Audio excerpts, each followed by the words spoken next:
वामदेव गौतमको बुद्धि भनेको 23-7 वर्षको जेले त्योभन्दा बढ्दा छैन, यिनले आफूलाई परिष्कृत गरेकै छैन।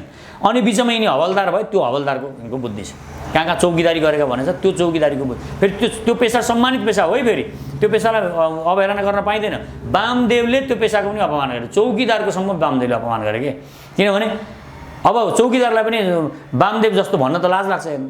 अब साँच्चै भन्ने हो भने प्रचण्डले जोगी भएर बसे हुन्छ कि, अब कामै छैन राजनीति गर्न। मेरो विचारमा यिनीहरूले कतै पाहाडमा जाउन्, ध्यान गराउन्, बसुन् उतै होइन, आफ्ना हड्डीहरू त्यस्तै गल्छन्, त्यतै मरे हुन्छ। अब पैसा छँदैछ, ठिकै छ नि त, म विदेश जान्छु, घुम्छु, सेयर गर्छु भनेर पनि गए भयो, पैसा लुटेकै छ देश, त्यो गरे भयो। र यिनीहरूले यो देशलाई मुक्त चाहिँ गर्नु पर्यो। अब यी बुढा खाडा नेता जति पनि छन् यिनीहरूबाट यो देशलाई मुक्त गर्नु पर्यो। अब त शेरबहादुर देउवा फेरि उता शेरबहादुर देउवा अध्यक्ष, यता प्रचण्ड र केपी ओली, हेर्नुहोस् त यो देश त सिद्धि नि। अब त्यहाँका युवाहरू के गर्छन्, तिनीहरू त डमरू बजाएर बसिरहेछन्। ए भाइ, तिम्रा बाउले गणेशमानको झोला बोके, तिम्रा बाउले बिपीको झोला बोके, अब तिमी छोरो त्यही प्रकाशमानको त्यही शशाङ्कको झोला किन बोक्ने? प्रचण्डको झोला बोको तिम्रा बाउले, अब छोरो किन तिनकी छोरीको झोला बोक्न जानु पर्ने? तिमी आफै किन नजाने? यी तिनटै गदाहरूलाई जसलाई बनायो भने के फरक पर्छ? त्यो अर्थमा भने हो नि त मैले त। तपाईँ वामदेवलाई बनाए पनि, केपीलाई बनाए पनि, प्रचण्डलाई बनाए पनि फरक चाहिँ के पर्छ? फरक आउँदैन। त्यसकारण यी एउटै ड्याङका पिउठाने मुला हुन्। तपाईँ सुन एयरपोर्टबाट भित्रिन सुरुवात कसले गरे? यही वामदेवले होइन। एउटा पार्टी बन्छ कि जस्तो भएको बेला, अब त्यो बेला 2/3 बहुमत र एउटा शक्तिशाली पार्टीको आवश्यकता भएको बेला कसले पार्टी फुटायो? कसको इसारामा पार्टी फुटाएको? यिनीहरूले होइन। यो देशमा यो देशका रोगहरू हुन् यस्ता मानिस भनेका, जो पद भनेपछि मरिहत्ते गर्छ, पदलाई केन्द्रमा राखेर राजनीति गर्छ, पैसालाई केन्द्रमा राखेर राजनीति गर्छ, देशका नागरिकहरूलाई केन्द्रमा राख्दैन भने ती मानिसहरू यो देशको लागि क्यान्सर हुन्, अभिशाप हुन्। ती हुनु नहुनुको केही अर्थ छैन।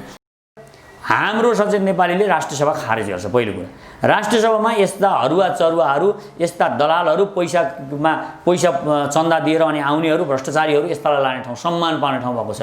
यो खारेज गर्नुपर्छ। म सचेत नेपाली पार्टीका संयोजक पुण्य प्रसाई हामीसँग हुनुहुन्छ, यहाँलाई स्वागत छ। हस्, धन्यवाद सर। अब यो नेकपाको विवादका विषयमा पनि तपाईँसँग हामीले सिरिजबद्ध कुराकानी त गरिरहेका थियौँ। अहिले त्यो चाहिँ एक ढङ्गले सेफ ल्यान्डिङतिर गएछ। कसरी हेर्नु भएको छ? त्यहाँ हुँदै म एमसिसीसम्म पनि प्रवेश गर्छु तपाईँसँग आज। यो बाँडीचुँडी खाएको बाँडीचुँडी यिनीहरूले देश सधैँ यसरी नै बाँडीचुँडी लुटिरहेका छन्। अहिलेसम्मका पार्टीहरूले, पुराना पार्टीहरूले गरेकै यही हो। यिनीहरूले बाँडीचुँडी कसरी हुन्छ, पदको बाँडीचुँडी बाँड्ने खाने, अहिले यही भएको छ। अहिले पनि भएको यही हो। खड्ग ओलीले झलनाथ खनाललाई 72 करोडमा किने होइन, सर्प नचाउँछन्, अब झलनाथ खनाल त्यतै बस्छन्, केही गर्छन्। अब यता वामदेव गौतमलाई एउटा सपना देखाइदिए मन्त्री हुने, अब तिनै मन्त्री हुन्छ बस्छन्। अब उनलाई पनि कार्यकारीको सपना देखाइदिएको छ प्रचण्डलाई। अब कार्यकारी हुन पाएपछि उनी भयो प्रधानमन्त्री खड्ग ओली रहन्छन्। माधव नेपाल अलिकति पर बसेर अहिले हेर्दै गर्छन्। अब इन्डियाका जे होस् पुरै टोटल्ली अब इन्डियाको पुरै दलाली गर्ने चाहिँ अलिकति साइडमा लगाएका छन्। खड्ग ओलीले चाहिँ बुद्धि पुऱ्याएका हुन्। तर पनि यो बाँडीचुँडी देश लुटेको, अरू केही पनि। तपाईँ सुरुमा भन्नुहुन्थ्यो हिम्मत छ भने केपी ओलीले तुरुन्तै यो लफडा गर्ने, माधव नेपाल र प्रचण्डहरूलाई पार्टीबाट निकालिहाल्नु, म भए चाहिँ त्यही निकाल्थेँ भन्नुहुन्थ्यो। तर उनी त कहाँको निकाल्नु, कार्यकारी अध्यक्ष पो दिए त, कुरो अलि मिलेन नि त यहाँनिर। तपाईँ जे भन्नुहुन्थ्यो, जसरी विश्लेषण तपाईँले गर्नुहुन्थ्यो होइन, त्यो त भएन। त्यसो भएन। यिनीहरूलाई आफ्नो शक्तिले चलेका छैनन् नि त। मुख्य कुरा के छ भने यिनीहरूलाई चलाउने को छ? यिनीहरू त उत्तरबाट चल्छन् कि दक्षिणबाट चल्छन्, अथवा यिनीहरू पश्चिमबाट पो चले कि यहाँ छ? यिनीहरूलाई कसले समाएको छ? तिनीहरूले मिलाइदिएको। यिनीहरू आफू मिलेका होइनन्। पहिलो कुरा यहाँ बुझ्न जरुरी छ। यिनीहरूलाई मिलाइदिएको हो र त्यो कारणले यिनीहरू मिलेका हुन् र यिनीहरू फेरि धेरै लामो समयसम्म मिल्दैनन्। यो चुनावको बेला फेरि लफडा गर्ने हो। अहिले चाहिँ अब बाँडीचुँडी खाउँ, अब 2 वर्ष छ, किन अब सरकार ढालेको देखाउने, भोलि हामीलाई असर गर्छ, काङ्ग्रेसले यसको क्रेडिट लान सक्छ भनेर यिनीहरू अहिले बाध्यतावश मिलेका हुन्। अब बाँडीचुँडी देश लुट्छन्, केही पनि नयाँ काम र राम्रो काम हुँदैन। कसले जित्यो कसले हार्यो त यो खेलमा? त प्रचण्ड माधव नेपालहरू त जसरी पनि दुवै पदबाट राजीनामा गराउने, नसके एउटाबाट त गराउने, पार्टीमा विधि स्थापित गर्ने, प्रणाली स्थापित गर्ने, केपीलाई त जसरी पनि कुरामा पार्ने भन्थे। फेरि माधव नेपाललाई छोडेर प्रचण्ड केपीतिरै घुस्रिन पुगेछन्। कसरी हेर्ने त्यसलाई? यो कसले हार्यो भन्दा यी दुईटाहरूले जिते, नेपाली नागरिकहरूले हारे। यो देशमा सधैँ नेपाली नागरिकहरूले हारेका छन्। त्यसकारण यो हार भनेको यो यिनीहरूको मिलन, यिनीहरूको बिछोड। तपाईँ यिनीहरू मिल्नु र यिनीहरू टुक्रिनु, यो दुइटै नेपालको लागि घातक छ। हेर्नुहोस्, यी मिल्दा पनि देशलाई फाइदा छैन, टुक्रिँदा पनि के गर्दा फाइदा छ त? अब सचेत नेपाली आएपछि फाइदा हुन्छ। अब नयाँ शक्ति युवाहरूले जब सत्ता लिन्छन् तब मात्र यो देशलाई फाइदा हुन्छ। आइडियोलोजी नै गलत छ भने कसरी तपाईँले परिणाम गलत निकाल्न सक्नुहुन्छ? तपाईँ बाटै गलत हिँड्नु भएको छ भने तपाईँ कसरी गन्तव्यमा पुग्नुहुन्छ? तपाईँ बिस्तारै हिँडे पनि तपाईँको लक्ष्य ठिक छ त भने त अनि नै पुगिन्छ। तपाईँ बिस्तारै हिँड्नुहोस्, लड्नुहोस्, फेरि उठेर हिँड्नुहुन्छ, फेरि लड्नुहोस्, फेरि उठेर हिँड्नुहुन्छ। तर तपाईँको बाटो गलत हिँड्नु भएको छ भने पुग्नुहुन्न, प्रमुख कुरा यो। र यिनीहरू गलत बाटोबाट यो देश सञ्चालन गरेका छन्। अहिले संसारै वास्तवमा हामीले त के भन्ने गरेका छौँ, संसारै गलत आइडियोलोजी चलिराखेको छ। यो देशमा यति धेरै हिंसा, यो मुलुक, यो संसारभरि हुनुको प्रमुख कारण भनेको आइडियोलोजी गलत छ र मार्क्सवाद फेलियर भइसकेको छ। फेलियरवादले, यो संसारभरि असफल भएको वादले तपाईँ यो संसार चलाउन खोज्छु भनेर केही पनि हुँदैन। जस्तो फेरि के पनि भन्छ भने कम्युनिस्ट भएर यसो हुने, कम्युनिस्ट भएर उसो हुने भने, कम्युनिस्ट हुने भनेको के हो? कम्युनिस्ट भनेको त्यही अर्कालाई निषेध गरेर जाने हो, निषेधको राजनीति गर्ने हो, आफू जसरी हुन्छ शक्तिमा पुग्ने हो। त्यस कारण यिनीहरू त्यही गरिरहेका छन्। त्यस कारण कम्युनिस्ट भएर इमान्दार कम्युनिस्ट भएन भन्ने कुरा नै गलत छ। पहिलो कुरा, अब यो देश कम्युनिस्ट र काङ्ग्रेसबाट चलाउन खोज्यौँ भने यो देश गुलाम हुन्छ। यो देशको गुलामीबाट यो देशलाई मुक्त गर्नको लागि भ्रष्ट र दलाल नेताहरूबाट यो देशलाई मुक्त राख्नुपर्छ। त्यसको लागि युवाहरूलाई शक्तिमा लिएर जानु। तपाईँ आफै एउटा पार्टीको संयोजक हुनुहुन्छ, अगाडि बढिरहनु भएको छ, सँगै आम रूपमा राजनैतिकको विश्लेषण पनि गर्ने नाताले अहिले यसमा भएको सहमति चाहिँ 5 वर्ष केपी ओली प्रधानमन्त्री, अहिले चाहिँ कार्यकारी अध्यक्ष महाधिवेशनसम्म, त्यसपछि एकताको महाधिवेशन र चैतमा महाधिवेशन गर्ने गरी यिनीहरूले लगभग मोटामोटी यही ढङ्गले सहमति गरे। यो चाहिँ इमान्दारितापूर्वक कार्यान्वयन होला।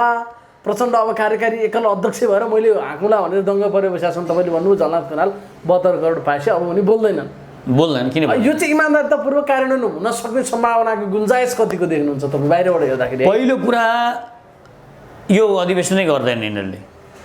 किन गर्दैनन् भने अब प्रचण्डले पद पाइसकेपछि के को लागि अधिवेशन गर्नु पर्यो? आवश्यकै छैन। ऊ प्रधानमन्त्री हुन्छन्।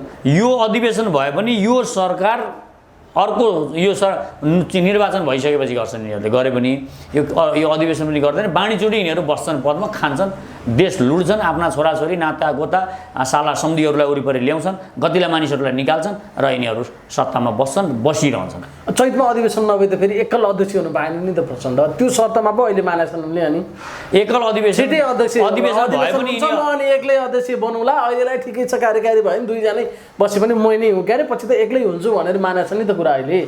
होइन, एक्लै हुँदैन, यसले जित्दैन, एक्लै हुने हो। अधिवेशन भन्दा जित्नु पर्यो। सहमतिको आधारमा गर्ने, एकताको महाधिवेशन गर्ने, भोट हालेर जिताउने होइन, सबैले तिमीलाई टिके लाएर त यिनीहरूले गर्ने त्यही हो। वास्तवमा टिका लाएरै लाने हो। अधिवेशन भन्न मिलेन नि त टिको लाएर लानेलाई त। फेरि तपाईँ एकताको महाधिवेशन भन्ने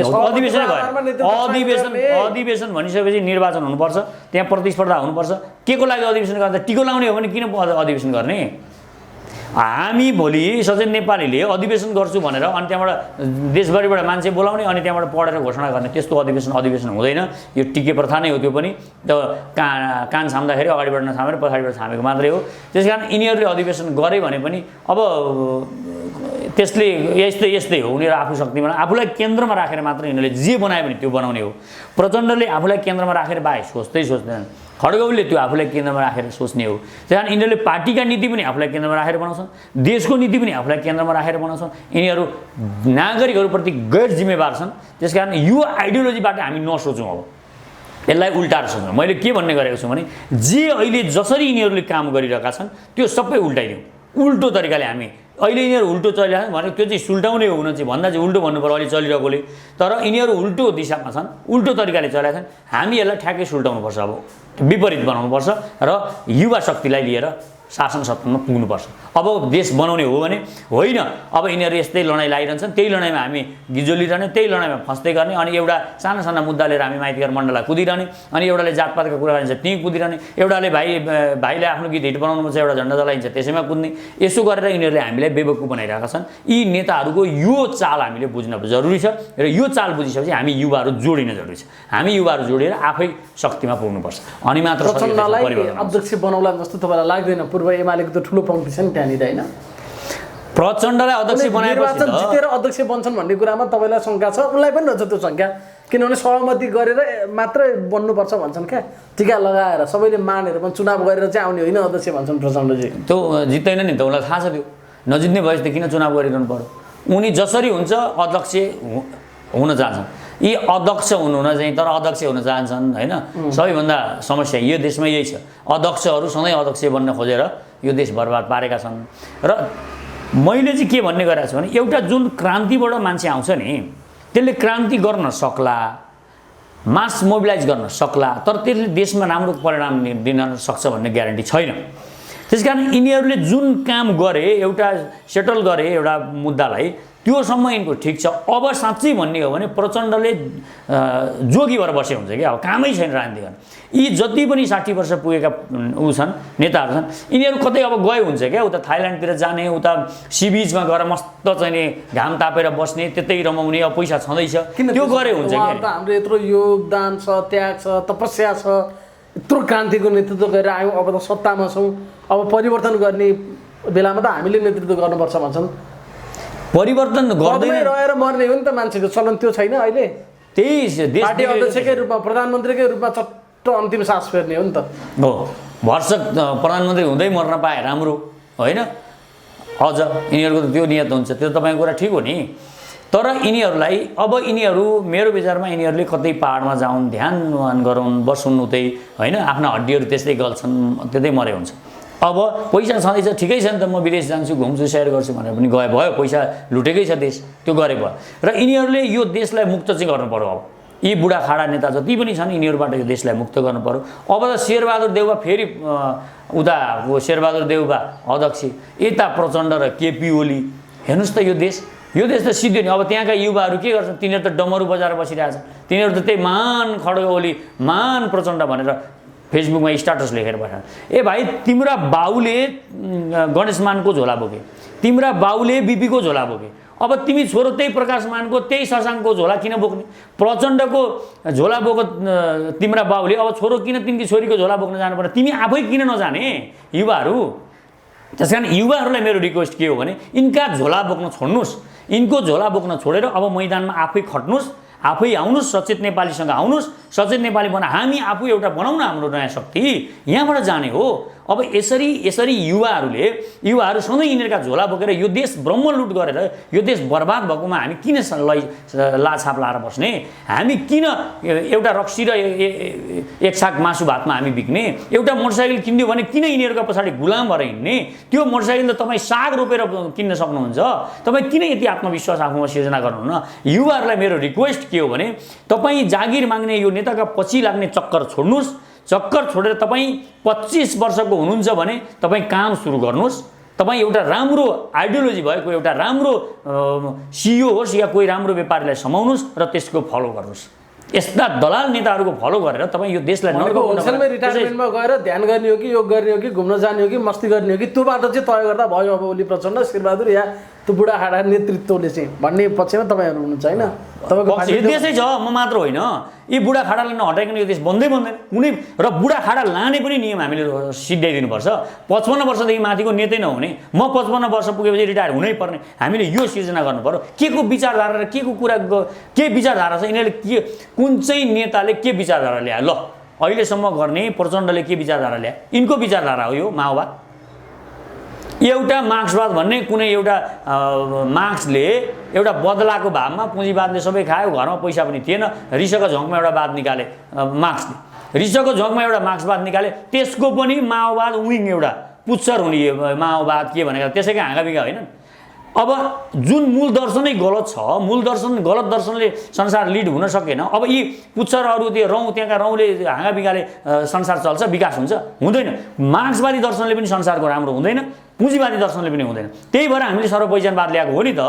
हामी नै यहाँबाट नयाँ दर्शन दिएर नेपालबाट नयाँ दर्शन आइरहेको छ भने यो विदेशको दर्शन किन बोक्ने यो कहाँ जर्मनबाट आएको कहाँबाट आएको दर्शन त्यस कारण अब युवाहरूलाई हाम्रो रिक्वेस्ट के हो भने यिनीहरूले साम्यवाद भनेका छन् यो कुरा कल्पना हो हवाई कल्पना हो हामीले समतावाद ल्याएका छौँ यिनीहरूले साम्यवाद भनेको ठाउँमा हाम्रो समतावाद छ समतावादमा कति प्र्याक्टिकल छ म तपाईँहरूलाई लामो बहसमा बताउँछु दोस्रो कुरा यिनीहरूले बहुदलीय जनवाद भन्दा माथि उठ्न सकेको छैन बहुदलीय जनवाद कहाँ पनि सत्ता लिने बेलामा पनि बहुदलीय जनवाद सत्ता लिइसकेपछि पनि बहुदलीय जनवाद यस्तो हुन्छ हामी सत्ता लिनुभन्दा अगाडि हामी सर्वपहिचानवाद हुन्छ, हामी सत्तामा पुगिसकेपछि हामी नागरिक समाजवाद हुन्छ, त्यसरी हामी पुग्ने ठाउँ भनेको समतावाद हुन्छ।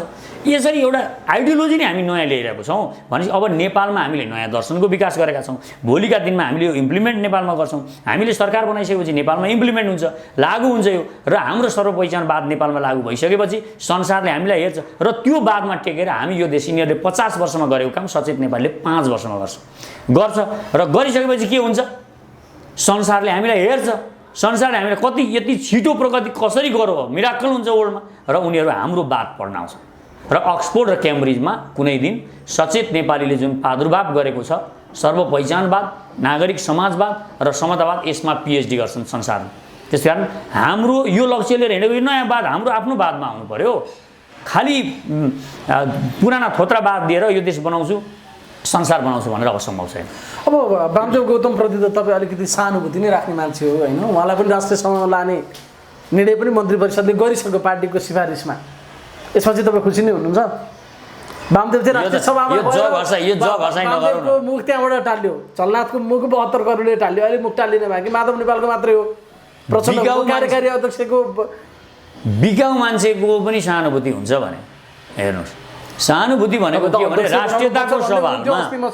राष्ट्रियताको सवालमा यिनी ठिकै छन्, तर भ्रष्टाचारको बारेमा पछि कुरा गर्नु लाग्यो भनेको थिएँ कि दिन मैले तपाईँकै इन्टरभ्यूमा भने हो नि त मैले। अब वामदेव गौतमलाई पार्टीको अध्यक्ष बनाउनु पर्छ भन्नुभएको छ तपाईँले मसँग, पहिलोचोटि बाटोको मार्फत भन्नुभयो, दोस्रोचोटि सुन्नुहोस् है पार्टी अध्यक्ष बनाउनु पर्यो भन्नुभयो, अहिले फेरि फर्किसक्नुभयो पुरानै ठाउँमा। कुरा फर्केको होइन, मुख्य कुरा के हो भने यी तिनटै गदाहरूलाई जसलाई बनायो भने के फरक पर्छ त्यो अर्थमा भने हो नि त मैले त। तपाईँ वामदेवलाई बनाए पनि, केपीलाई बनाए पनि, प्रचण्डलाई बनाए पनि फरक चाहिँ के पर्छ? फरक आउँदैन। त्यसकारण यी एउटै ड्याङका पिउठाने मुला हुन्, यी जसलाई बनाए पनि केही फरक पर्दैन। त्यसैले वामदेव बनाए पनि हुन्छ, ऊ पनि बनाए हुन्छ भने हो नि त मैले त।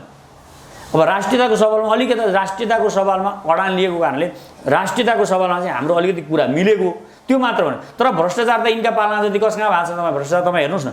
तपाईँ एयरपोर्टबाट भित्रिने सुरुवात कसले गरे? यही वामदेवले होइन। एउटा पार्टी बन्छ कि जस्तो भएको बेला, अब त्यो बेला 2/3 बहुमत र एउटा शक्तिशाली पार्टीको आवश्यकता भएको बेला कसले पार्टी फुटायो? कसको इसारामा पार्टी फुटाएको?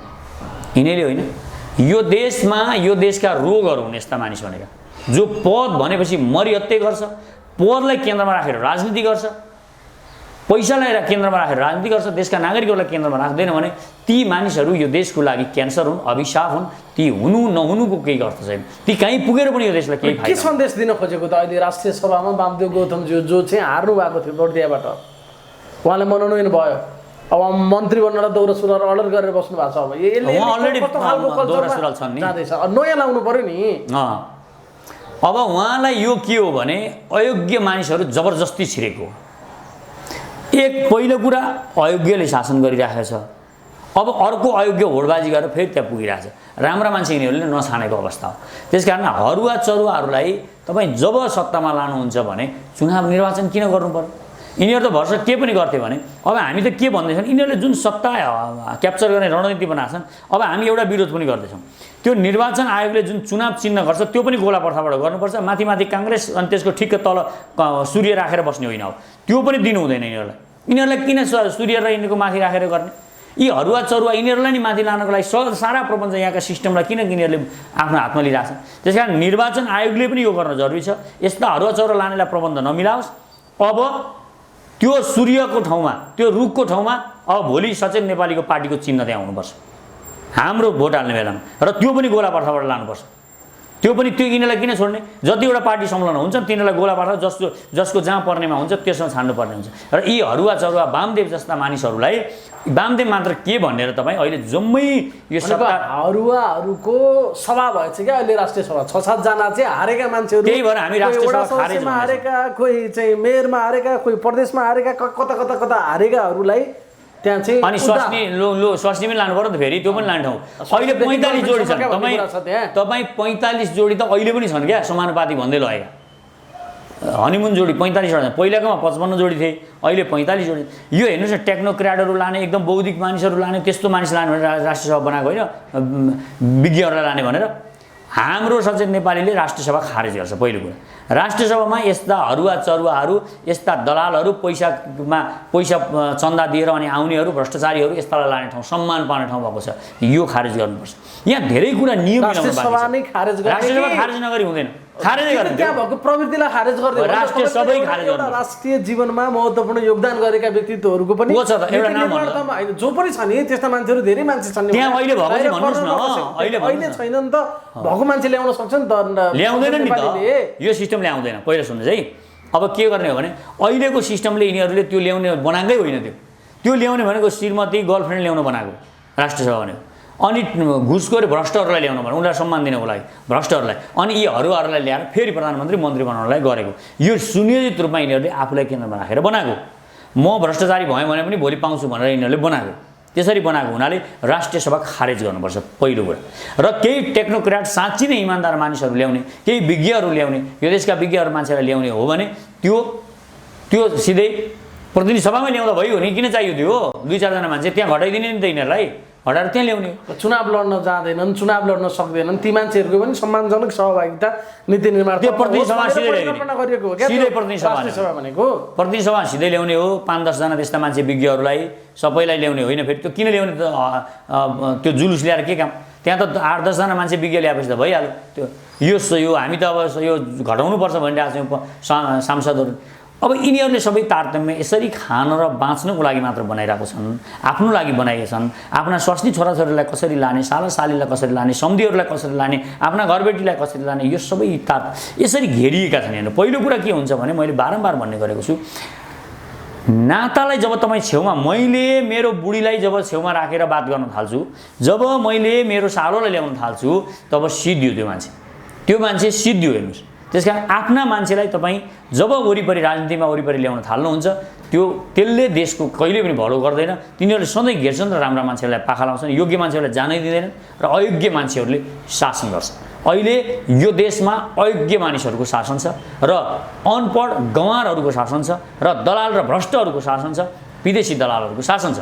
त्यस कारण यिनीहरूलाई हटाउने हो र युवाहरूलाई लिएर नयाँ शक्ति, नयाँ ऊर्जा, नयाँ विचार लिएर अब यो देश लिड हुनुपर्छ, अनि मात्र देश बन्छ। प्रधानमन्त्री बन्छु भन्दै भने त राष्ट्रिय सभाको सदस्यमा चित्त बुझाउनु भएछ। मन्त्री त भइहाल्छन् नि, उप प्रधानमन्त्री भइहाल्छन् नि। संविधानमा लेखा छ फेरि प्रतिनिधि सभामा हारेको मान्छे त्यो कार्यकालभरि मन्त्री बन्न पाइँदैन भनेर लेखा छ। चेन्ज गर्छ त्यसले पनि अब बनाउला नि, जे जसो भए पनि। अब भनेको वामदेवको उचाइ चाहिँ घट्यो यसले होइन, म त दङ्ग मन्त्री बन्न पाएँ भनेर गजक्क पर्या होला नि। तर आम रूपमा हेर्दा चाहिँ उनीप्रतिको एउटा पदका लागि जे पनि गर्ने भन्ने आरोप उनलाई लागिरहेको थियो, त्यसलाई उनले पुष्टि गर्दै होइन। अहिले पनि वामदेवको कहिले उचाइ थियो र घट्नु हेर्नुहोस् होइन। तपाईँ पदमा पुग्दै उप प्रधानमन्त्री हुँदैमा त्यो मान हुने हो र भने, तपाईँले पद पाउने बित्तिकै मान हुने हो र? पद नपाउँदा पनि हुन्छ नि, सेवा गर्ने मान्छे हुन्छ। डाक्टर गोविन्द केसीलाई सबैले मान्छन् त। अहिले हामी डाक्टर गोविन्द केसी र यहाँको प्रधानमन्त्रीलाई उभ्याउन एक ठाउँ, कसका पछि मान्छे हुन्छ नि हेरौँ। त्यही कारण शक्ति भनेको के हो भने तपाईँ जब जनताको सेवा गर्नुहुन्छ, शुद्ध भावले सेवा गर्नुहुन्छ, निस्वार्थ सेवा गर्नुहुन्छ, त्यो मान हो, त्यसलाई ठुलो मान्ने हो नि हामीले। हामी पदमा हुँदै एउटा पदमा भएको मानिस वामदेव चाहिँ उप प्रधानमन्त्री भयो भन्दैमा वामदेव लाने हो। यिनीहरूले उप प्रधानमन्त्री भएको त्यो पद के को लागि प्रयोग गरे भन्दा दुरुपयोग, यो देशलाई घात गर्नको लागि प्रयोग गरेका छन्। त्यसकारण यिनीहरू कहिल्यै उचाइमा थिएनन्, अहिले पनि छैनन् उचाइमा। यिनीहरू पहिला पनि उचाइमा थिएनन्। यिनीहरू मर्दा यिनीहरू जबरजस्ती सम्मान दिलाउँछ सरकारले, यिनीहरूको सरकार भयो भने। तर साँच्चै घटेको होइन, किनभने यिनको उचाइ नै थिएन भन्ने पक्ष यिनको के उचाइ छ भने यिनी पहिला पनि हवलदार, अहिले पनि हवलदार, के को उचाइ छ यिनको?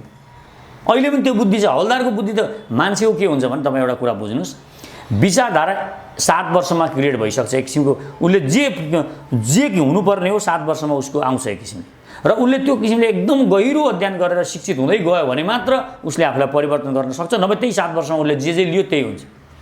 वामदेव गौतमको बुद्धि भनेको त्यही 7 वर्षको जेले त्योभन्दा बढ्दा छैन। यिनले आफूलाई परिष्कृत गरेकै छैन। अनि बिचमा यिनी हवलदार भयो, त्यो हवलदारको यिनको बुद्धि छ।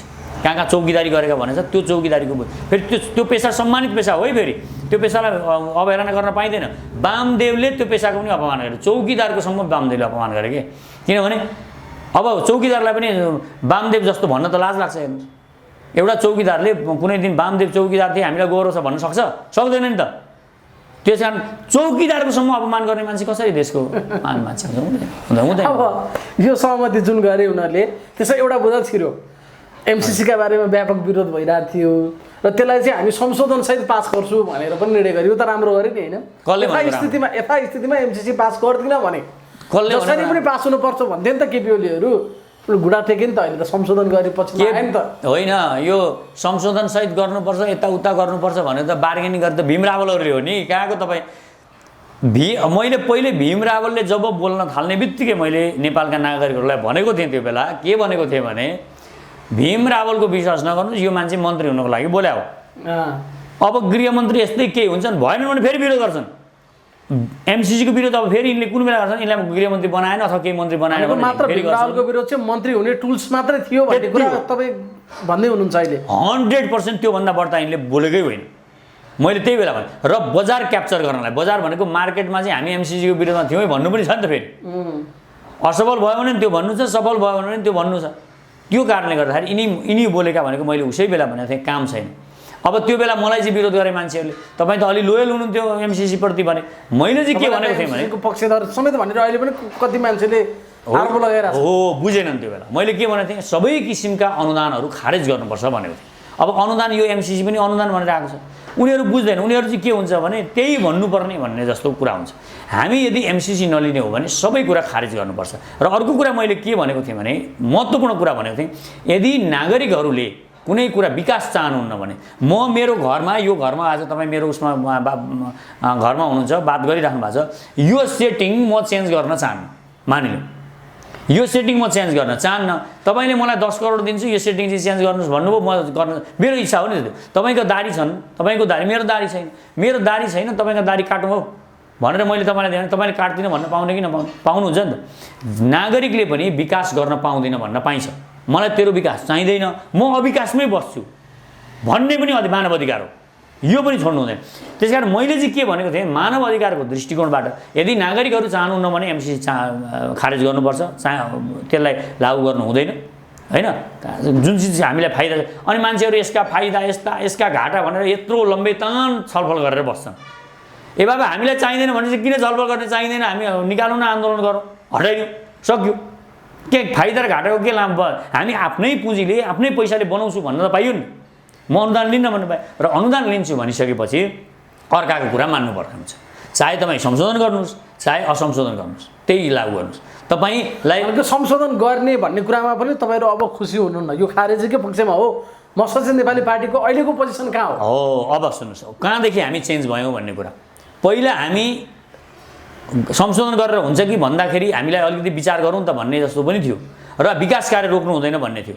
तर जब इन्डिया र अमेरिकाको सामरिक सैन्य सम्झौता भयो यिनीहरूले सम्झौता गरेर हिन्द महासागरमा अब यिनीहरू प्रदर्शन सुरु गरे त्यस पछाडिदेखि अब असंलग्न परराष्ट्र नीति पनि यसले छोडिसकेको छ इन्डियाले त्यस पछाडि पो हामी अनि यसको विरुद्धमा उत्रियो त म त अरूको जस्ता लैलैमा कुद्ने होइन नि त पुण्य पर्साई भने त पुण्य पर्साईले त विश्व दृष्टिकोण थाहा पायो अब के थाहा भयो भने अमेरिका र इन्डिया टाइअप भयो यिनीहरू हाम्रो शत्रु राष्ट्रसँग अमेरिका टाँसियो हिजो शत्रु राष्ट्रसँग टाँसिएको थिएन हिजो म किन यसलाई खुलेर हामीले विरोध गरिरहेका थिएनौँ भन्दा हिजो अमेरिका इन्डियासँग टाँसिएको थिएन उसँग कुनै प्रकारको सामरिक र सैन्य सम्झौताहरू गरेको थिएन त्यो कारणले हामी यसलाई विचार गरेर पनि गर्न सकिन्छ कि जनताको चाहना छ भने मात्रै भनेर भनेका थियौँ तर अब परिस्थिति फेरियो परिस्थिति के भरियो भने हाम्रो शत्रु राष्ट्रको गठबन्धन भयो अमेरिकासँग त्यस पछाडि त हामी अब खुलेर विरुद्धमा आउनु पर्यो गठबन्धन भइसकेपछि हामी खुलेर विरुद्धमा आएको त्यस पछाडि हामी एमसिसीको विरुद्धमा छौँ भनेको मसचेत नेपालीले चाहिँ इन्डियाले चाहिँ शत्रु राष्ट्रकै रूपमा लेखिसक्यो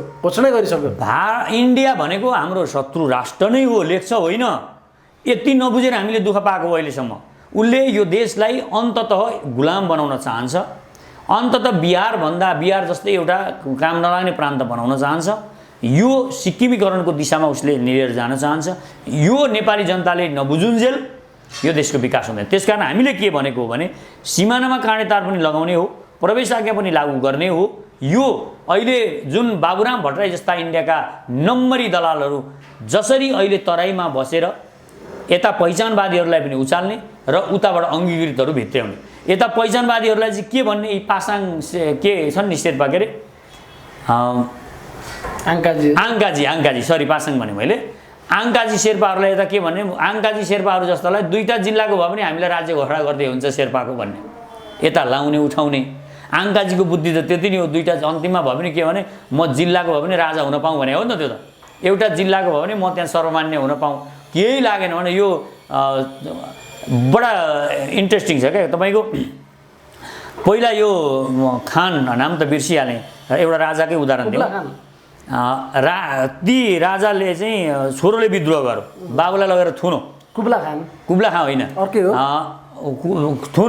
थुनिसकेपछि बाबुले के भनेछन् भने बाबु मलाई अब थुनिहालिस् ठिकै छ, म जेलमै बस्नु, तर 10 जना जति यसो विद्यार्थी साना केटाकेटी चाहिँ मलाई यसो पढाउँछु म, यहाँ मलाई पठाइदियो भनेर राजालाई सन्देश पठायो। छोरो जो राजा भयो विद्रोह गरेर बाबुलाई थुनेर, अनि त्यो थुन्ने छोरोले भनेछ अरे बाबुलाई खबर पठाएछ, तपाईँ यत्रो राजा हुनुभयो, तपाईँलाई 10 जना विद्यार्थीमा राखेर भयो भने राजै हुने मन छ, अझै पनि त्यो महत्त्वाकांक्षा गएको छैन, 10 जना भयो भने अर्डर गर्ने मन छ क्या भनेर छोरोले भनेछ।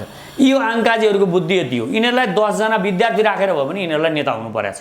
अहिले धेरै यस्ता पार्टीहरू छन् जो 10 जना पनि टिममा छैनन्, उनीहरूलाई नेता हुनु परेको छ। इन्डियाले के गरिरहेछ भने अहिले डिजाइनिङ के गरिरहेछ भने यता पहिचान भनेर हाम्रा जातिबीच भिडाइदिने, घृणा फैलाउने एकअर्का बीच, तँलाई यो राज्य दिन्छु, तँलाई यो राज्य दिन्छु, अब 11 होइन 14वटा राज्य बनाइदिन्छु भनेर लिम्बुवान बनाइदिन्छु, खम्बुवान बनाइदिन्छु, उता शेर्पा राज्य बनाइदिन्छु भनेर यता उकास्ने, सबै जनतालाई यता उकास्ने, अनि हाम्रा पहिचानवादी भनेर यता सबै हाम्रा विरुद्ध एकअर्का बीच लड्छन्, अनि यताबाट अङ्गीकृत भित्र्याउने।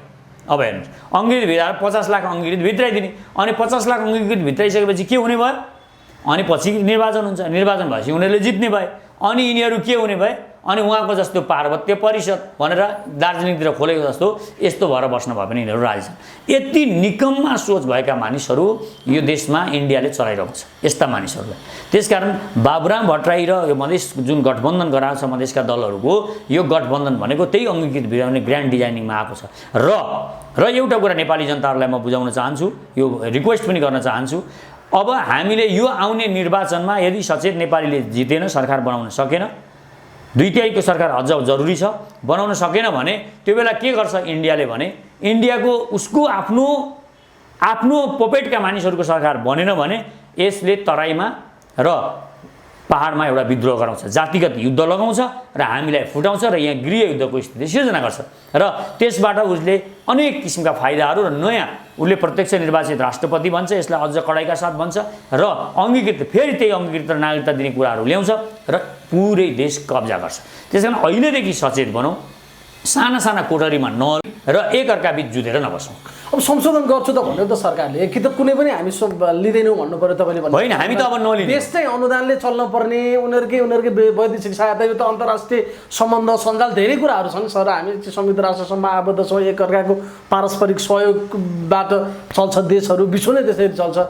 अनि संशोधन गरेर हाम्रो राष्ट्र हित अनुकूल हुने गरी हामी लिन्छौँ भन्दा पनि फेरि यसलाई विरोधै गर्ने, किन तपाईँलाई जति विरोध गर्यो त्यति हाइलाइट हुनु छ नि, होइन त्यही रहेछ होइन। त्यसरी हाइलाइट देशको पक्षमा नसोच्ने भयो भने त्यसरी हाइलाइट हुने भए त म पहिलेदेखि गर्थेँ होला नि त, होइन? अहिले कारणसहित गर्दैछ। तपाईँलाई के लाग्छ भने हामी अपोजिसनमा छौँ, भर्खर अब निर्माण गर्दैछौँ पार्टी, केले चाहिँ सत्ताको विरोध हुन्छ त्यो कुराले चाहिँ नागरिकको ध्यान आकर्षित गर्नुपर्छ भनेर तपाईँले कतै देशकै विरुद्ध पो बोलिरहनु भएको छ कि भन्न परेन? अब होइन, मलाई यो पनि ज्ञान छ, मैले अरू पहिला बोल्दाखेरि यो विषयमा यही एमसिसीको विषयमा बोल्दा पनि मैले अरुण तेस्रोको उदाहरण दिएको थिएँ। अरुण तेस्रो हाम्रो देशको लागि अहित किन भयो भने माधव नेपाल जस्ता गद्दार मानिसहरूले त्यो रोके, इन्डियासँग मिलेर रोके र अहिले अरुण तेस्रो उसले क्याप्चर गर्यो इन्डियाले, र त्यहाँबाट बिजुली निस्किएको भए 20 वर्ष अगाडि यो देशको बिजुलीको समस्या समाधान हुन्थ्यो। त्यस्तो नहोस् भनेर हामी सतर्क थियौँ। यो सबै बुझिसकेपछि अहिले के हो भने मैले के भनिरहेको छु भने अब चाहिँ यो एमसिसी अफाप सिद्ध छ, किनभने इन्डियाको र अमेरिकाको गठबन्धन भएको छ। यो नाटोमा जब इन्डिया गइसकेपछि अब यो घातक छ नेपालको लागि, यो अर्थमा भनेको। र चाँडै तपाईँ के कुरामा एउटा हुनुहोस् भने अब त्यो कालापानी, लिम्पियाधुरा र लिपुलेकमा जुन इन्डियाको सेना छ त्यहाँ अब एउटा क्याम्प अमेरिकन सेनाको पनि बस्छ। अब इन्डियाले अमेरिकाको सेना पाल्छ र त्यहाँ राख्छ। अब लिम्पियाधुरा, लिपुलेक, कालापानीमा अमेरिकाको सेना आउँछ र त्यो तारतम्य मिलाउँदै यिनीहरू यो गण्डक प्रदेशसम्म आउँछन् र पूर्वमा त्यसरी नै इन्डिया लाग्छ, नेपाललाई अब यो कोशी सम्झौता गर्नु छ, अर्को एउटा सम्झौता गर्नु छ कोशीको, र कोशीको चतरमा यिनीहरूलाई बाँध बाँध्नु छ इन्डियालाई, र त्यो बाँध बाँधेर यिनीहरू पुरा हाम्रो तराई पहाड अब डुबाउन खोजिरहेको छन्। अब तराई डुबाए यताको सानो बाँध बाँधेर अब ठुलो बाँध बाँधेर पहाड डुबाउन खोजिरहेको छ। त्यसकारण पहिचानको मुद्दा अहिले पहाडमा किन उठाइएको छ पूर्वी पहाडमा भने त्यो ग्रान्ड डिजाइनिङले अब त्यो बाँध बाँध्नको लागि यिनीहरूले भूमिका तयार गर्दैछन्। त्यो एउटा ठुलो बाँध, त्यहाँ एउटा विशाल विश्वकै नि सबैभन्दा ठुलो बाँध बाँध्ने योजना छ इन्डियाको चतरामा, र त्यसले पुरा भोजपुरसम्म डुब्छ। ओखलढुङ्गा, खोटाङ, भोजपुर 4-5वटा जिल्ला त्यो डुब्नेवाला छ। त्यसको लागि त्यहाँ पहिचानको राजनीति इन्डियाले गराउँदैछ, र त्यहाँ हामी बीच जुदाएर बाहुन क्षेत्री र जनजाति बीच त्यहाँ जुदाएर अब त्यहाँ एउटा विस्थापन, त्यहाँ बस्नै नसक्ने अवस्था सिर्जना गर्छ। त्यहाँबाट पुरा जनतालाई त्यहाँबाट निकाल्छ। अहिले सुरुमा बाहुन लखेट्ने, त्यसबाटदेखि फेरि त्यहाँको जनजाति लखेट्ने, त्यो पुरा भूमि खाली गरेर उसले त्यहाँ चाहिँ अब बाँध बाँध्ने योजना गर्दैछ। यो कुरा हामीले बुझेनौँ भने, यो कुरा नबुझेर हामी आफू बीच लड्यौँ भने यो देश गुलाम बन्छ। त्यसकारण हामीले अब यो सबै कुरा, यिनीहरूका उद्देश्य 50 वर्ष पछाडि यिनीहरू के गर्न खोज्दैछन् त्यो पनि राष्ट्रहित अनुकूल प्रयोग गर्ने गरी संशोधन गर्छौँ भनेका छन् क्या। जे कुरामा चाहिँ आपत्ति छ नि तपाईँहरूको, अथवा यहाँ खड्गौलीले संशोधन गर्ने हो, त्यो अमेरिकासँग अनुरोध गर्छ नि। अमेरिका र दुवैजना बसेर, दुवै पक्ष बसेर संशोधन हुँदैन, सम्भव छैन, असम्भव। भारत इन्डियासँग त एउटा केही बुँदामा सम्झौता गरेर गर्न नसक्ने अमेरिकासँग गर्छ। अमेरिकासँग आँखा जुदाएर बात गर्ने को जान्छ बात गर्न? देखाउनुहोस् त मलाई मान्छे एउटा के छ तपाईँसँग बात गर्नको लागि? माग्न जानेले म खिर भन्छ भनेर उसले मान्छ। उसले पैसा दिइरहेको छ 55 अरब भने 55 खरब डलर निकाल्छ यो देशबाट, उसले छदाउँछ हामीलाई त्यो 55 अरबले। त्यो पनि डिजाइनिङ गर्न सक्ने मान्छे छ त कोही? सचेत नेपाली जस्तो पार्टी सरकारमा हुन्थ्यो भने त हामी डिल गर्थ्यौँ होला, हामीसँग थियो त्यो समाधान। तर यस्ता दलालहरूले त कसरी गर्छन्? उनीहरूले गर्न सक्दैन, सम्भवै छैन। त्यसकारण यो असम्भव कुरा हो। यिनीहरूले डिल गर्न सक्दैनन् अमेरिकासँग, गर्ने भए पहिल्यै गर्न सक्थे, त्यही लेख्ने बेलामै लेख्ने बेला। संशोधन भनेको अहिले जनताको आँखामा छारो हाल्ने एउटा बाहना मात्रै हो। त्यो यथास्थितिमै सेफ ल्यान्डिङ हो, भीम रावलहरूको सेफ ल्यान्डिङ हो। भीम रावल यी जो बोलेका छन्, नारायण काजीहरू जो पहिला बोले, अब यिनीहरू सेफ ल्यान्डिङ खोज्दैछन्। यिनीहरूलाई मन्त्री प्रधानमन्त्री हुनु छ फेरि, अब अमेरिकासँग जुझ्नु छैन यिनीहरूलाई। त्यसकारण यिनीहरू अब त्यो उद्देश्यले त्यो डिजाइनिङमा जनतालाई भुल्याउँदैछन्। एमसीसीको विरोध गरेर मन्त्री पद पक्का जस्तो बनाए भीम रावलले। अब मन्त्री बन्छन् होइन भीम रावल? मैले पहिल्यै के भनेको थिएँ भने भीम रावल भनेको इन्डियाको गुलाम भनेर मैले पहिले भनेको थिएँ। र यिनले कहिले पनि यो देशको अन्ततः यिनले अल्टिमेट यिनले गर्ने निर्णय भनेको यो देशको हित विपरीत हुन्छ। यिनी मन्त्री र यिनको केन्द्रकृत यिनले मन्त्री र प्रधानमन्त्री बन्ने त्यो टार्गेटमा यिनी काम गरिरहेका हुन्छन्। मैले पहिल्यैदेखि यो यिनी जुन दिनदेखि विरोधमा उत्रिया यिनले गरेका अरू पनि विरोधका कार्यक्रमहरू तपाईँ हेर्नु, सबैमा यिनको स्वार्थ लुकेको हुन्छ। चाहे जुनसुकै हाइड्रो पावरको बुढी गण्डकीको विरोध गरौँ या नेपालले बनाउँछु कुनै पनि परियोजना भन्नुहोस्, यिनी विरोध सुरु गरिहाल्छ। अब यस्ता कुरा धेरैतिर यिनको इन्डियासँग इन्ट्रेस्ट जोडिएको हुन्छ। अहिले इन्डियाले माधव नेपालको लाइनबाट जो पनि मानिसहरू छन् त्यो लाइनमा छन्, त्यो प्यानलमा छन्, ती सबै इन्डियाको चाकरी गर्छन्। कति मानिसहरू चाहिँ नबुझेका होलान्, तिनीहरू अन्ततः इन्डियाका पपेट नै हुन्। यो कुरा बुझ्न जरुरी छ। र एमसीसी पनि त्यही खेल अन्तर्गत आएको र अमेरिकासँग भीम रावल जुधिरहँदैनन्। भीम रावलले अन्ततः मन्त्री पाउँछन्, सकियो। तर उहाँले त भन्नुभयो नि त म त्यस्तो पछिमै छैन, नचाहिने हल्ला चलाइयो, एमसीसी पास गर्न खोज्ने दलालहरूले मलाई चाहिँ बदनाम बनाए भन्नुभएको छ अहिले भीम रावलजीले। लेटेस्ट उहाँको त्यो एउटा ट्विट हेर्नुभयो होला तपाईँले। अब त्यो त्यस्ता ट्विटका भरमा कुरा नगर्नुहोस्। अब यो बदलिन्छ, अब अलि जुन भोइस लो हुँदै आएको छ। तर पार्टीले निर्णय गर्दाखेरि उनले त्यसमा नोट अफ डिसेन्ट लेखेनन्, मात्र एकजना लीलामणि पोखरेलले लेखेका छन्। लीलामणिले चाहिँ यत्रो लामा वक्तव्य एमसीसीका बेफाइदाहरू भनेर यत्रो लामा पढेर बस्थे, त्यो भएर लेखे। यिनले मन्त्री बन्छु भन्ने यिनलाई विश्वास छैन। अहिले सांसद छैनन्, अहिले सांसद छैन, यिनलाई मन्त्री बन्छु भन्ने छैन अहिले। त्यो कारणले यिनले बोलेका हुन्। अहिले यदि यिनी सांसद हुन्थे भने यिनले त्यो लेख्दैन थिए, नोट अफ डिसेन्ट यिनले पनि लेख्दैन थिए। र तपाईँ भीम रावललाई त्यो एउटा इन्टरभ्यू तपाईँ लिएर आउनु होइन, हजुर तपाईँ यो नोट अफ डिसेन्ट पनि त लेख्न सक्नु भएन चाहिँ, एमसीसीको त खुब चर्को कुरा गर्नुहुन्थ्यो भने एकचोटि सोध्नुहोस्। यति प्रश्न त तपाईँले पनि सोधेको हो नि त भीम रावललाई। अनि तपाईँ त यो कराउने मान्छे अहिले तपाईँ अब मन्त्री अब बन्नुहुन्छ कि बन्नुहुन्न भने सोध्नुहोस् होइन। अनि त्यसबाट थाहा पाइहाल्नुहुन्छ भीम रावल के हो, त्यो उनले बोल्ने बित्तिकै चिबे चरो भनेर मैले बोलेको थिएँ पहिलेदेखि र भीम रावलको बारेमा मलाई पहिले थाहा थियो र पहिले मैले यिनले अन्ततः यिनले मन्त्रीकै लागि लडाइँ गरेका हुन् भनेर मैले सुरुकै दिनदेखि भनेको छु र भीम रावलको पछि नलाग्नुहोस् भनेर पनि त्यो बेला भने एमसीसी विरोध गर्नुहुन्छ भने बेग्लै तरिकाले विरोध गर्नुहोस्, एमसीसीको यो भीम रावलको लाइनबाट विरोध नगर्नुहोस् भनेर मैले उसै बेला मान्छेलाई सम्झाएको थिएँ। अब मन्त्री बन्ने करिब पक्का भयो यिनको होइन? भीम रावल संशोधन भनेको हो, मैले यथास्थितिमा एमसीसी पास गर्नुपर्छ भनेको छैन, संशोधनको कुरा गरेको। संशोधन गर्ने नै भएपछि त मैले जितेँ भनेर अब मन्त्री बन्न जान्छन् भीम रावल। त्यही हो, अन्त त जाने नै हो। पहिले हामीले भनेकै कुरा हो। मतलब के हो भने तपाईँ झलनाथ खनाल, वामदेव गौतम, भीम रावल बिकिसके। अब यी बिकाउ मान्छे हो। दाम मात्रै कति भन्ने हो क्या यिनीहरूको? मैले पहिले भने रेट चाहिँ कति भन्ने हो क्या? झलनाथको त थाहा भयो, झलनाथको 72 करोड रहेछ। अब यिनको एउटा मन्त्री रहेछ, अब यिनी गृहमन्त्री के अब मन्त्रीमा अलिकति बार्गेनिङ चाहिँ गर्छन् है यिनले। फेरि मलाई त्यो हुन्छ भने मात्रै जान्छु, नभए जान्न भन्छन्। उप प्रधानमन्त्री पनि बनाउनुपर्छ पनि भन्न सक्छन्, केही न केही भन्छन्। कतिमा बिक्ने भन्ने कुरा मात्रै। अब प्रचण्ड पनि कतिमा बिक्ने भने सबैको दाम फाइनल छ क्या। अब किनभने यिनीहरूको देशको लागि यिनीहरूलाई मतलब छैन। बिक्रीमा लेखे जस्तै अहिलेका रेट चाहिँ केमा हो? बिक्रीमा 72 करोड हो। अहिले मन्त्री उप प्रधानमन्त्री सहित अर्को के हो? तपाईँ हेर्नु न, पहिला हामीलाई के आशा लागेको थियो? गगन थापा बाफ्रे के गर्छ होला यो केटाले चाहिँ भन्ने लागेको थिएन? बिगेन। अन्तत इन्डियाको गुलाम हुनु पर्यो छिरे, किनभने पार्टी चलाउनदेखि अब भत्ता खान थालिसकेपछि त्यही हुन्छ। र अहिले यो दलका है फेरि बिक्ने सबै बिकाउँछन् भनेको होइन। फेरि मैले सबै भनेको यो देशका नागरिक कति इमान्दार मानिस पनि हुनुहुन्छ। तपाईँ र म हामी पनि बोलिरहेका छौँ, हामी बिक्नेवाला होइनौँ। र के चाहिँ यिनीहरूको हो भने यो अहिले आइडियोलोजी छ नि, यिनीहरू जुन आइडियोलोजीबाट चलेका छन् नि, जसरी पनि मन्त्री चाहिँ हुनुपर्ने जुन सोचले यिनीहरू चलिरहेका छन् नि, मन्त्री नै अन्तिम सत्य हो भनेर यिनीहरू हिँडेका छन्। पैसा नै अन्तिम सत्य हो भनेर हिँडेका छन्। जब पैसा अन्तिम सत्य हो भनेर हिँड्ने, मन्त्री पद अन्तिम सत्य हो भनेर हिँड्ने मान्छे त बिक्छ नि त। ऊ त बाँधिएको छ नि त। जब तपाईँ देश सर्वोपरि देशलाई केन्द्रमा राखेर जब तपाईँ बोल्नुहुन्छ गर्नुहुन्छ भने तपाईँ कहिल्यै बिक्नुहुन्न, खरबौँ भए पनि बिक्नुहुन्न। मदन भण्डारी बिके, नबिकेपछि मारिएको हो नि त। सुशील कोइराला बिकेन नि, बनायो नि संविधान, बनाएर देखायो नि त होइन? यी मानिसहरू नबिक्ने मानिसहरू पनि छन्। नबिक्ने मानिसहरूलाई मारिन्छ, पुण्य पर्साईलाई कुनै दिन मारिन्छ। तपाईँ ढुक्क हुनुहोस्, एक दिन पुण्य पर्साईलाई मारिन्छ। त्यसकारण नबिक्ने मान्छेको आयु पनि लामो हुँदैन, उनीहरूलाई मारिन्छ। अनि हामी के गर्छौँ? वीरेन्द्र मार्यो, मदन भण्डारी मार्यो, को मार्यो होइन? ती मान्छेहरू बिकेनन्। जो मर्यो त बिकेन भनेर बुझ्नु पर्यो। जो मरो हुँदैन फेरि। जसलाई मार्यो, अमर लामा मरो, त्यस कारण त्यो बिकेन भन्न मिल्दैन फेरि। ऊ बिकेर नै मर्यो, ऊ चाहिँ बिकेर मरो फेरि।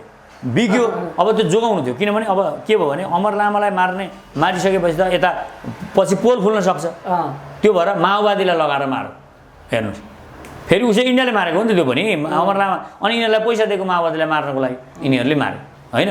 नारा लगायो, त्यसलाई थुनेर राख्न सक्यो भए आज मदन भण्डारीको हत्यारा पत्ता लाग्थ्यो।